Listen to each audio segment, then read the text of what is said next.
नमस्कार, state live में आप सभी का स्वागत है। मैं हूं आपके साथ सपना। शुरुआत करेंगे बिहार से। पटना में सीएम नीतीश ने लोकार्पण किया। बता दें, बिहार के मुख्यमंत्री नीतीश कुमार ने सुगम परिवहन के लिए महिलाओं के लिए 20 पिंक बसों और राज्य के अंतर्गत 166 डिलक्स बसों के परिचालन का लोकार्पण किया।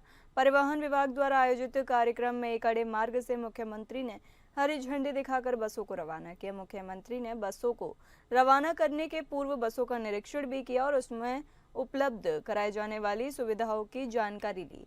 महिला सशक्तिकरण की दिशा में राज्य सरकार द्वारा उठाया गया यह महत्वपूर्ण कदम है, जिसके तहत 20 पिंक बसों का परिचालन शुरू किया गया है। इससे महिलाओं का सफर सुरक्षित और आरामदायक होगा और उन्हें आवागमन में काफी सहूलियत होगी।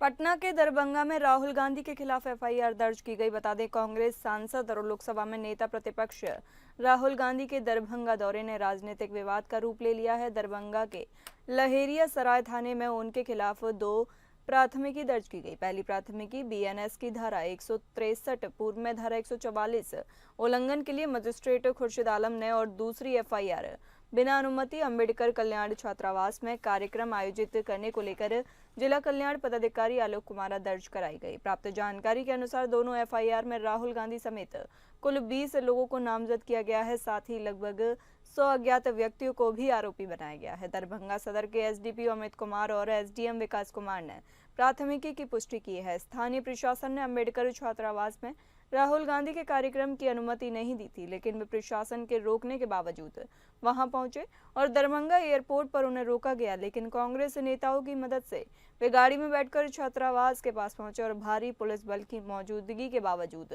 पैदल चलते हुए हॉस्टल में प्रवेश कर छात्रों से संवाद किया।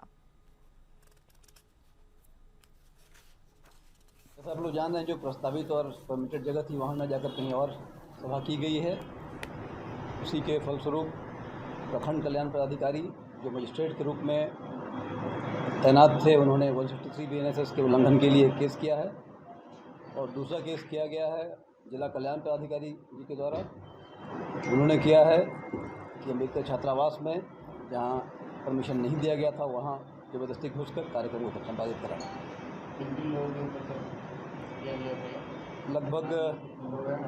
लगभग 20 लोग नामित हैं और 20 से 25 अज्ञात हैं।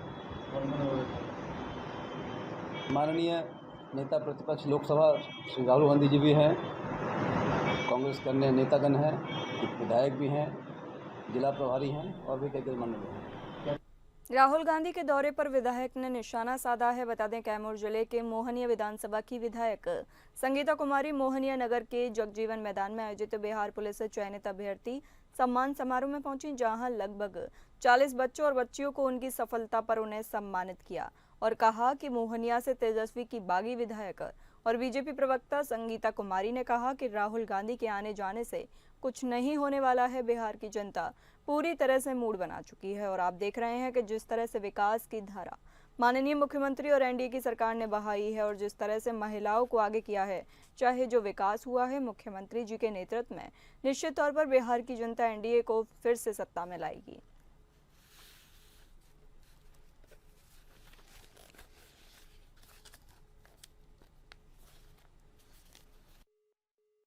कुछ नहीं होने वाला है। आना जाना उनके आने जाने करने से बिहार की जनता ने पूरी तरह से मूड बना चुका है।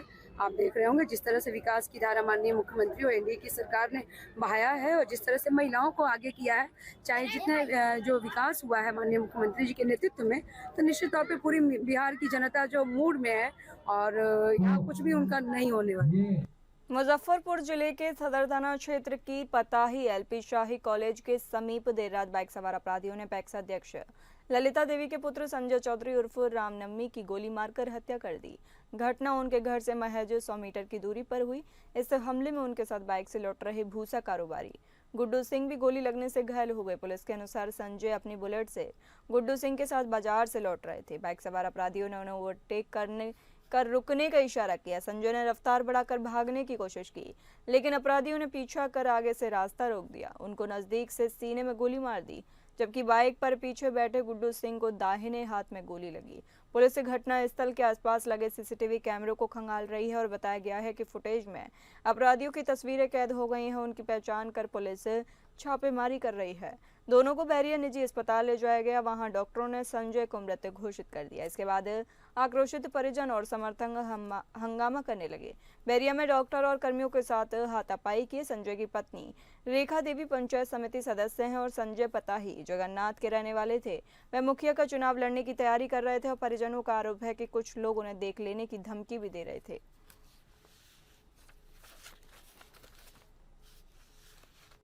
ये तो जनप्रतिनिधि थे, जिनकी अभी हत्या हुई तो जनप्रतिनिधि थे।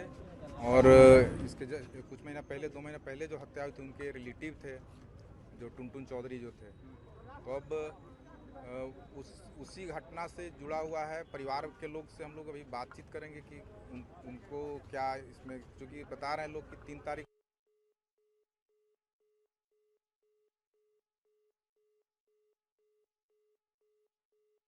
को भी फायरिंग हुई थी।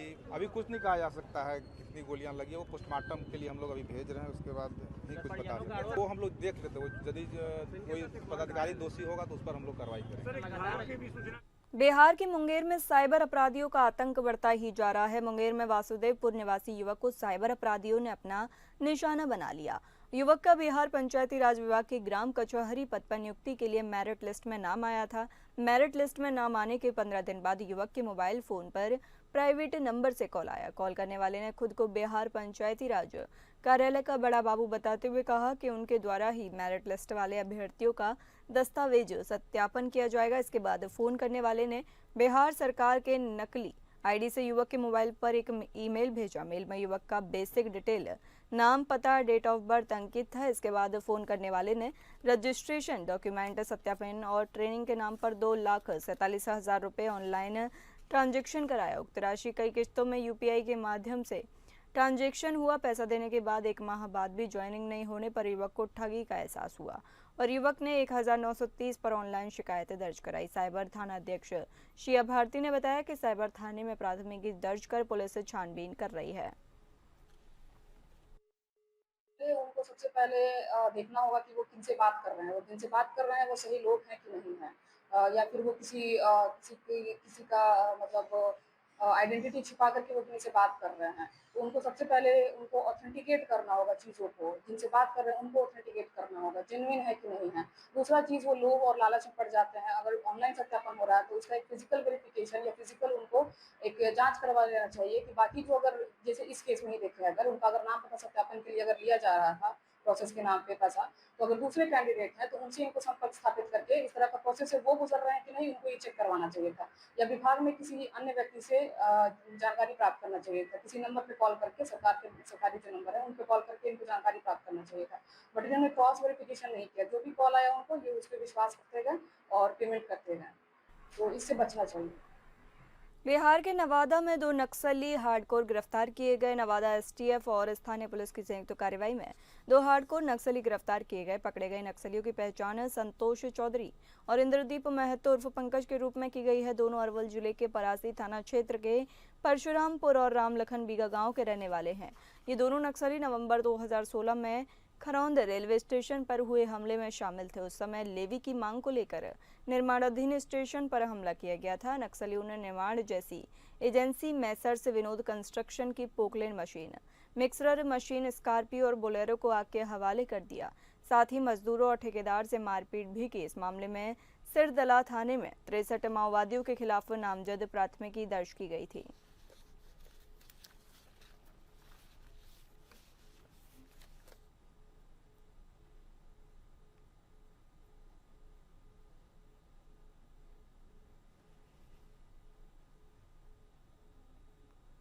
बिहार के पटना में महिला की बेरहमी से हत्या कर दी गई। बताते चलें, पटना के एसके-पुरी थाना क्षेत्र के आनंदपुरी मोहल्ले में मनोरमा अपार्टमेंट के पास गली नंबर 3 में गुरुवार की रात प्रशिक्षु दरोगा की बहन और सीजीएल उत्तीर्ण युवती की नृशंस हत्या कर दी गई। पहले उसके शरीर पर चाकू से कई वार किए, फिर घरेलू सिलेंडर का पाइप मुंह में डालकर आग लगा दी गई। मृतका की पहचान मुजफ्फरपुर निवासी 27 साल की संजना के रूप में हुई है, जो यहां 6 महीने से किराए पर अकेली रहती थी। संजना का भाई सौरभ सिंह प्रशिक्षु दरोगा है। वह राजगीर स्थित प्रशिक्षण केंद्र में ट्रेनिंग ले रहा है। वह 3 भाई बहनों में सबसे बड़ी थी। हैरानी है कि बिस्तर पर संजना का शव मिला था। कमरे में आग लगी हुई थी, लेकिन किसी को इसकी भनक तक नहीं लगी। इसके पूर्व थानेदार प्रभात कुमार ने बताया कि घटना की जानकारी पाकर भाई सौरभ सिंह पहुंच गए। उनसे जानकारी ली जा रही है और कमरे की बत्तियां भी बुझी थी। इस वक्त संजना एक निजी कंपनी में काम कर रही थी। पुलिस ने कई बिंदुओं पर छानबीन करने के बाद मुख्य आरोपी सूरज को गिरफ्तार कर लिया है। जो मेरी बहन का गैस सिलेंडर उछलने से मौत हो गया। अच्छा, लेकिन यहाँ आने के बाद प्रथम दृष्टि से देखने में यही लग रहा था जो पूरी तरह से मर्डर है, फुल ब्लडेड मर्डर है।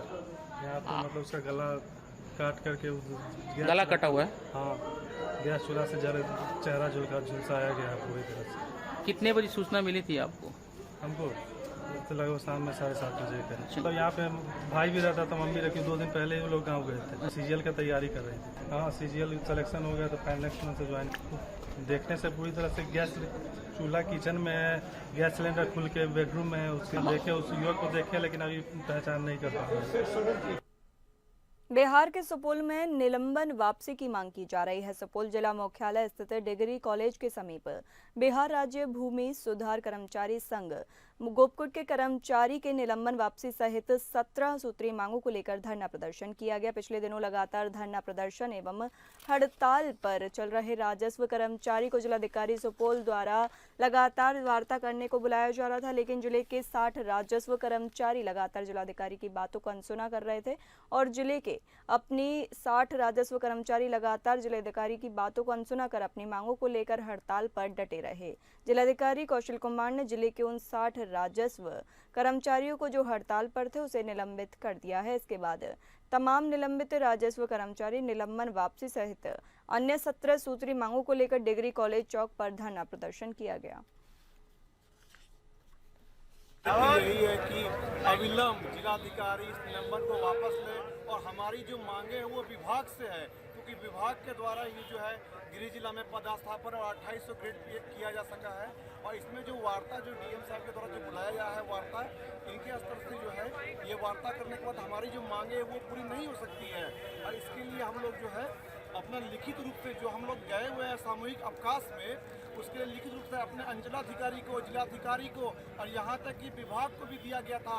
इसके बावजूद भी जो हमारे सुपौल कर्मचारी के भाई के साथ ये जो अन्याय किया गया है, इसको हम लोग कभी भी नहीं सहेंगे। हम लोग पूरे कर्मचारी जो इतने भी बिहार के हैं, कोई भागलपुर के, कोई सहरसा के, कोई मुंगेर के, कोई रोहतास के, सभी गाड़ी बुक करके यहाँ पे आए हुए हैं। ये जो तानाशाही है, ये जो तुगलकी फरमान है, इसके विरोध में भी हम लोग इतना जुड़े हुए हैं और ये हमारी एकता रंग लाएगी और जिलाधिकारी को जो आदेश दिए हुए हैं उनको वापस करना होगा। क्या नाम हुआ आपका?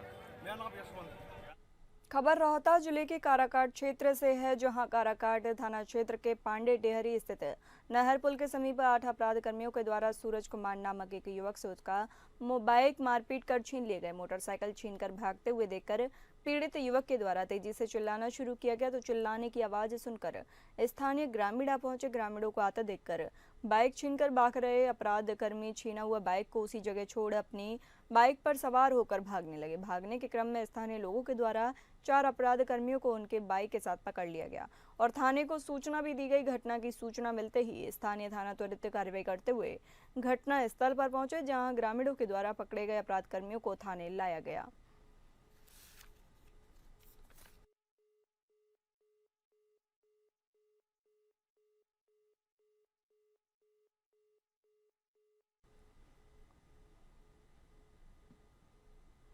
लखीसराय में टीबी जैसे संक्रमण वाली बीमारी से उन्मूलन के लिए सिर्फ वरीय पदाधिकारी ही नहीं बल्कि आशा कार्यकर्ता भी पूरी मुस्तैदी से कार्य कर रही हैं। आज हम एक ऐसी आशा कार्यकर्ता के बारे में बात कर रहे हैं जो 1 नहीं 2 नहीं बल्कि 50 लोगों को टीबी जैसी बीमारी से इलाज के द्वारा निजात दिलवा चुकी हैं और आज भी इस दिशा में कार्य कर रही हैं। इस आशा कार्यकर्ता का नाम है पप्पी कुमारी, जो लखीसराय जिले के सदर प्राथमिक स्वास्थ्य केंद्र के अंतर्गत पतनेर हेल्थ एंड वेलनेस केंद्र पर कार्य कर रही हैं। आशा कार्यकर्ता पप्पी कुमारी अपने क्षेत्र में गृह भ्रमण कर समुदाय को अन्य बीमारी के साथ साथ मुख्य रूप से टीबी से बचाव के लिए जागरूक करती रहती है। अगर भ्रमण के दौरान उन्हें कोई संदिग्ध दिखता है तो उसे जांच के लिए सदर ले जाती हैं। जांच के बाद अगर उस व्यक्ति में टीबी के लक्षण पाए जाते हैं तो फिर उसे बीमारी से निजात पाने हेतु दवा भी दिलाने में मदद करती हैं। साथ ही उस मरीज को नियमित जांच के लिए केंद्र तक ले जाती हैं। पतनेर हेल्थ एंड वेलनेस केंद्र पर भी इलाज के लिए आए हुए किसी मरीज ने उन्हें टीबी बीमारी के लक्षण दिखाई पड़ते हैं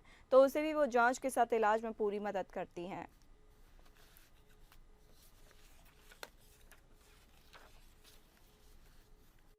PRI मेंबर हैं उन लोग से संपर्क करके जिनके घर में भी कुछ छिपे हुए लोग हैं वहाँ तक पहुँच बना के उसको संबंधित APHC, Ayushman Bharat centre, PHC, CHC से लेकर DTC तक के लाने का सलाह दिया जाता है ताकि एक भी मरीज हमारा छूटे नहीं। प्रधानमंत्री का जो 225 में उन्मूलन करने का है उसको हम लोग अचीव कर सकें। उसके अलावे हम लोग आशा को ब्लॉक लेवल पर भी अपने से वहाँ के प्रभारी से हर एक सप्ताह उनको कुछ न कुछ बताया जाता है। सब बीमारी के साथ साथ टीबी की बीमारी के बारे में भी फिर उनका परफॉर्मेंस भी लिया जाता है, कैसा है नहीं है। बीच बीच में पिछले महीना में ही DM साहब भी इस पर एक्टिव हुए और PRI मेंबर सबको इसके बारे में नोटिस दिए। यहाँ मीटिंग में भी उसके लिए बुलाए कि हम लोग उनका सहयोग ज़्यादा से ज़्यादा ले सकें।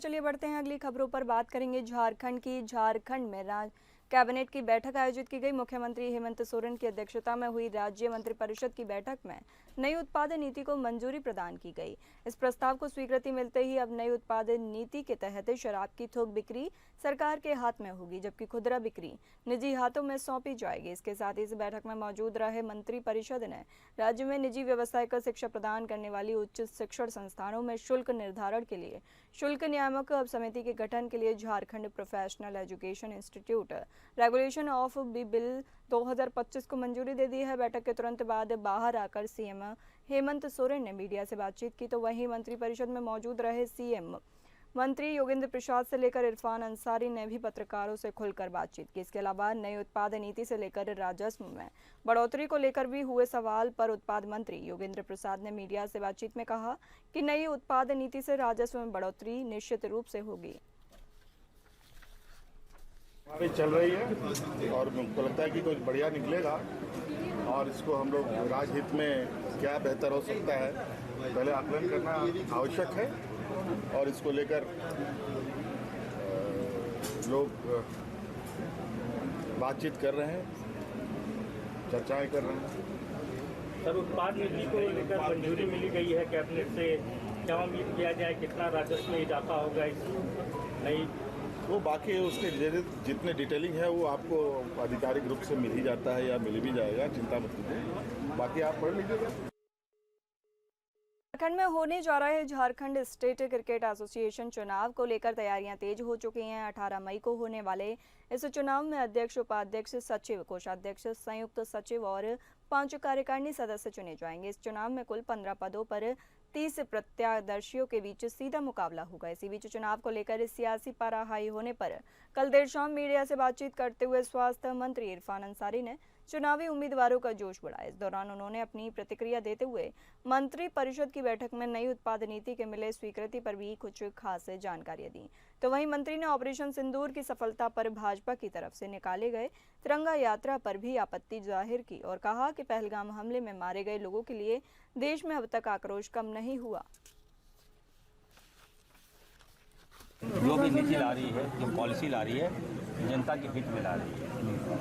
तो एज ए डॉक्टर मैं कहना चाहता हूँ, एज ए हेल्थ मिनिस्टर, कि पूर्व में जो पॉलिसी लाया गया था उससे काफ़ी नुकसान हो रहा था। हमारे लोग मारे जा रहे थे, नकली शराब बिक रहा था। और अब जो नई जो पॉलिसी हम लाए, आज डिस्कशन भी हुआ सर, हम लोग अगर शराब का सेवन तो पहले हानिकारक है और अगर कोई लोग पीते हैं तो उनकी जान माल की रक्षा भी होनी चाहिए। तो प्राइवेट में अगर दिया गया है तो मैं कहूँगा गुणवत्ता के जांच होनी चाहिए और नकली नहीं होना चाहिए, नकली शराब नहीं होना चाहिए। झारखंड गठन के 24 साल बाद राज्य सरकार ने सरकार राज्य में panchayat extension to scheduled areas act को लागू करने की कवायद पर गुरुवार को एक वर्कशॉप रखी गई, जहां झारखंड सरकार ने आदिवासी एक्सपर्ट को अपनी राय रखने का मौका दिया। इसी के मद्देनजर राज्य सरकार के 4 मंत्री भी इस वर्कशॉप में शामिल हुए।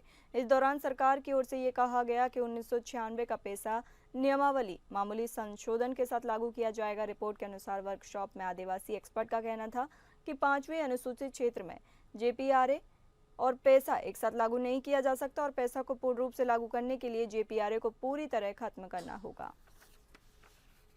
इस बार पहली बार ऐसा हुआ कि कैबिनेट के 4 मंत्री इस कार्यक्रम में उपस्थित थे। घंटों हम लोगों ने सुझाव लोगों का सुना है, उन चीज़ों का आकलन किया है और अब जिस तरह का जिस ड्राफ्ट के अनुरूप इस जो जनता के अनुरूप जो ड्राफ्ट बनाने की आवश्यकता है उस पे काम करना सरकार और उनके अधिकारी शुरू करेंगे। आदरणीय के राजू साहब ने इस पॉइंट को भी आज बैठक में कहा कि 29 साल हो गए हैं जब से ये एक्ट बना, तब से लेके आज तक 29 साल हो गए हैं। अन्य राज्यों में आप देखेंगे किसी तरह से रेगुलेशंस लागू कर दिए गए, मगर जो बेहतरीन तरीके से यहाँ पे सभी लोगों का सुझाव लेते हुए झारखंड सरकार अपना रेगुलेशन बनाएगी, जो एक मॉडल रेगुलेशन के रूप में इस देश भर में उभरेगा और कल के दिन में पूरे देश भर में आदिवासी समाज मांग करेगा कि झारखंड के अनुरूप ही हमें भी पेशा कानून का।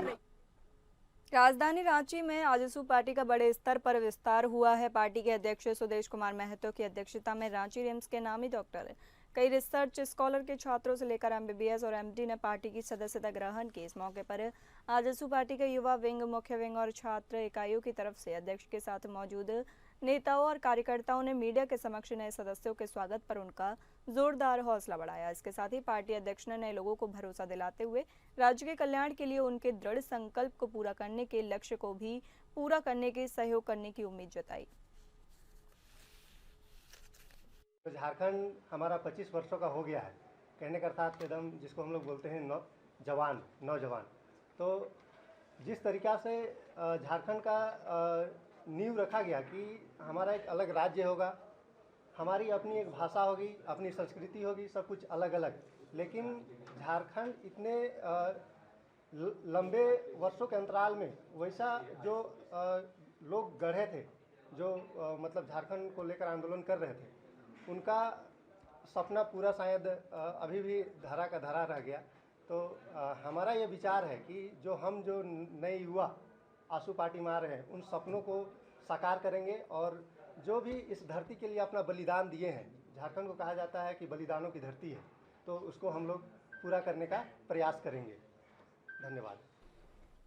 बात करेंगे छत्तीसगढ़ की सुशासन त्योहार का तीसरा चरण देखने को मिल रहा है। बता दें, छत्तीसगढ़ के मुख्यमंत्री विष्णुदेव साय ने बीजापुर जिला मुख्यालय में आयोजित उच्च स्तरीय समीक्षा बैठक में प्रशासनिक अधिकारियों को निर्देशित किया वे जन कल्याणकारी योजनाओं के प्रभावी क्रियान्वयन हेतु सतत निगरानी एवं समन्वय बनाए रखें। मुख्यमंत्री विष्णुदेव साय ने बीजापुर जिले में भूजल स्तर और पेयजल के स्रोतों की उपलब्धता की भी समीक्षा की।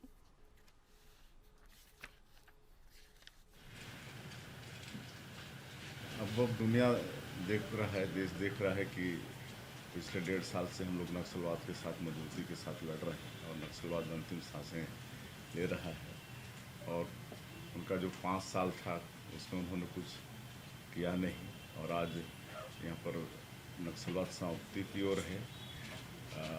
तो देश के सामने है, उनके समय में क्या हुआ, नक्सलवाद के साथ हम लोगों के सामने क्या। बात करेंगे मध्य प्रदेश की बीजेपी नेता की दबंगई का मामला दिन दहाड़े सामने आया है, जिसमें उसने अपने साथियों सहित रैत रॉयल्टी ऑफिस में लाठी डंडे बरसाए। दबंग बीजेपी नेता ने ऑफिस में जमकर तोड़फोड़ भी की। पूरी घटना ऑफिस में लगे CCTV कैमरे में कैद हो गई। करीब 3 मिनट 42 सेकंड के वीडियो में साफ नजर आ रहा है कि किस तरह भाजपा नेता रेत रॉयल्टी ऑफिस में अपनी दबंगई दिखा रहा है। Europaea and minerals limited company में कैशियर पद पर काम कर रहे सीहोर के पिपलिया निवासी राहुल वर्मा ने शाहगंज थाने में रिपोर्ट दर्ज कराते हुए बताया कि गुरुवार शुक्रवार की दरमियानी रात कंपनी के ग्राम जनवासा स्थित रेत रॉयल्टी ऑफिस में कैश काउंटर पर बैठा था। तभी रात करीब 12 बजे करीब ग्राम नंदने निवासी राजवर्धन उर्फ गौरव राजपूत अपने साथियों के साथ डंडे लेकर आए और रेत गाड़ी ग्राम नांदेड़ से क्यों निकलती है, इस बात को लेकर झगड़ने लगे और लाठी डंडियों से तोड़फोड़ कर मारपीट शुरू कर दी।